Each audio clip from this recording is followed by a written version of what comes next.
Hi friends, నేను మీ doctor Swapna Chekuri from Hyderabad women and fertility centre. Welcome to my channel. So ఈరోజు ఏంటంటే మనకు చాలామంది కమెంట్ బాక్స్లో అడుగుతూ ఉంటారు, అంటే what are the tips for normal delivery, మనం ఎక్సర్సైజెస్ ఏవేవి చేయాలి, ఎప్పటి నుంచి చేయాలి అనేది దీని గురించి డిస్కస్ చేసుకుందాం.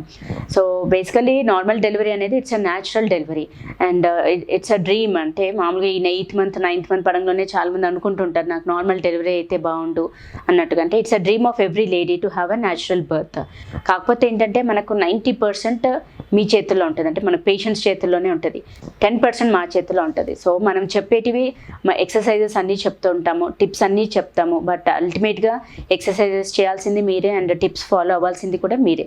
And most and important point ఏంటంటే స్ట్రెస్ ఫ్రీ, అంటే ఎక్కువ యాంగ్షియస్గా టెన్షన్గా ఉండకూడదు. డెలివరీ టైం దగ్గర వస్తున్నా కొద్దీ చాలామంది టెన్షన్ పడుతూ ఉంటారు.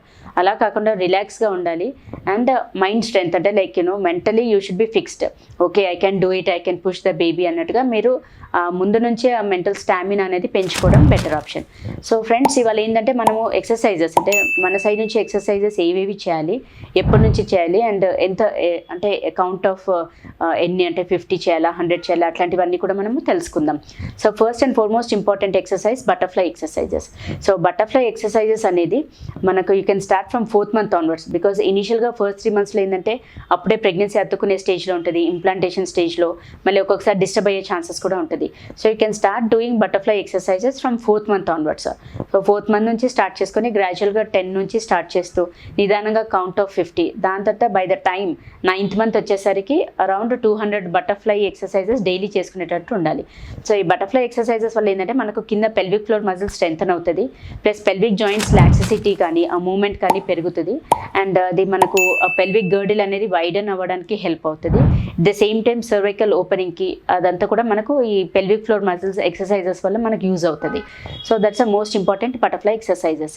సెకండ్ థింగ్ ఏంటంటే హ్యావింగ్ అ రెగ్యులర్ వాక్, అంటే daily at least minimum 1/2 hour to 1 hour of walking చేస్తే డెఫినెట్గా మనకు బాడీలో సర్క్యులేషన్ పెరుగుతుంది అండ్ మనకు బోన్ కెపాసిటీ అనేది కూడా కొంచెం స్ట్రెచ్ అవుతుంది.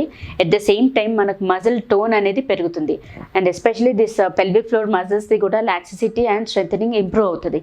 సో డైలీ రెగ్యులర్ వాక్ చేసేసరికి ఏమవుతుందంటే సర్క్యులేషన్తో మనకు లెగ్ స్వెల్లింగ్స్ తగ్గుతాయి, at the same time blood supply పెరుగుతుంది అండ్ బేబీ హెడ్ కిందికి జారడానికి కూడా హెల్ప్ అవుతుంది. So second most important is having a regular walk. Third ఏంటంటే డక్ వాక్ అంటాం. డక్ వాక్ అంటే మనకు ఓల్డెన్ ఏజ్లో ఏంటంటే కాళ్ళపైన కూర్చొని ఫ్లోర్ ఊడ్చడం కానీ, మాప్ కొట్టడం కానీ, అంటే కింద ఫ్లోర్ క్లీన్ చేయడం కానీ, ఇదంతా డక్ వాక్. అంటే బాత్ లాగా ఇలా కింద కూర్చొని చేసేవాళ్ళు కదా, అది at least daily 10 to 15 minutes of duck walk till delivery వరకు చేసుకుంటే మనకు పెల్విక్ మజిల్స్ అనేది రిలాక్స్ అవుతుంది, స్ట్రెచబిలిటీ పెరుగుతుంది. ఫోర్త్ మోస్ట్ ఇంపార్టెంట్ ఏంటంటే స్క్వాట్స్. స్క్వాట్స్ అంటే కూడా లైక్ సెమీ స్క్వాట్స్. ఇది చేయడం వల్ల ఏంటంటే మనకు థై మజిల్స్ కానీ, హ్యామ్స్ట్రింగ్ మజిల్స్ కానీ, దాని స్టామినా కానీ, స్ట్రెచబిలిటీ కానీ ఇవన్నీ కూడా ఇంప్రూవ్ అవుతాయి. So at the time of delivery మనకు లిథాటమీ పొజిషన్లో పెడతాం, అంటే లెగ్స్ కూడా కొంచెం ఇట్లా ఫ్రాక్ పొజిషన్లో పెట్టేసి బేబీని పుష్ చేయండి అంటాం. సో అలా పెట్టాలి అంటే మనకు మజిల్ స్టామినా ఉండాలి, ప్లస్ పుష్ చేసే కెపాసిటీ కూడా ఉండాలి. సో ఈ హాఫ్ స్క్వాట్స్ వల్ల కూడా అది ఇంప్రూవ్ అవుతుంది. So half squats actually it's difficult to do. So start with initially ఒక 10తో కౌంట్ చేస్తూ, అంటే 10 కౌంట్ ఆఫ్ 10తో స్టార్ట్ చేసి గ్రాడ్యువల్గా ఇంక్రీజ్ చేస్తూ ఆల్మోస్ట్ 50 per day చేసుకునేటట్టు చూడాలి. సో గ్రాడ్యువల్గా ఈ ఎక్సర్సైజెస్ అన్నీ కూడా మనకు 4th month onwards you can start doing. So ఇవన్నీ ఎక్సర్సైజెస్ ఏంటంటే మనకు రెగ్యులర్గా బేసిస్, అంటే చాలామంది ఏంటంటే కొన్ని రోజులు చేస్తారు, కొన్ని రోజులు బ్రేక్ తీసుకుంటారు, మళ్ళీ డెలివరీ టైం దగ్గరికి రాగానే మళ్ళీ స్టార్ట్ చేస్తారు. సో అలా చేస్తే మాత్రం మనకు అసలు యూజ్ ఉండదండి.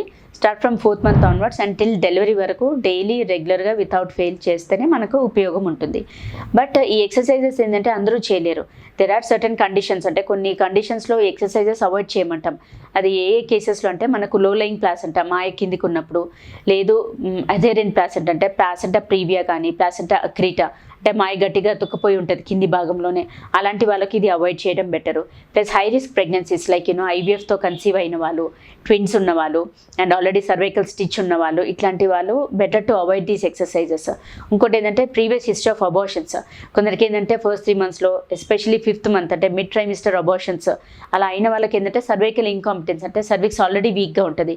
అలాంటి వాళ్ళు ఎక్సర్సైజెస్ చేస్తే ఏంటంటే మళ్ళీ chances of preterm delivery, chance of abortion అయ్యే ఛాన్సెస్ ఉంటుంది. సో ఈ హై రిస్క్ కేసెస్ మాత్రము better to avoid these exercises. ఇలాంటి వాళ్ళు ఏంటంటే జస్ట్ రెగ్యులర్ సింపుల్ వాక్ ఒకటి చేసుకోవడం బెటర్.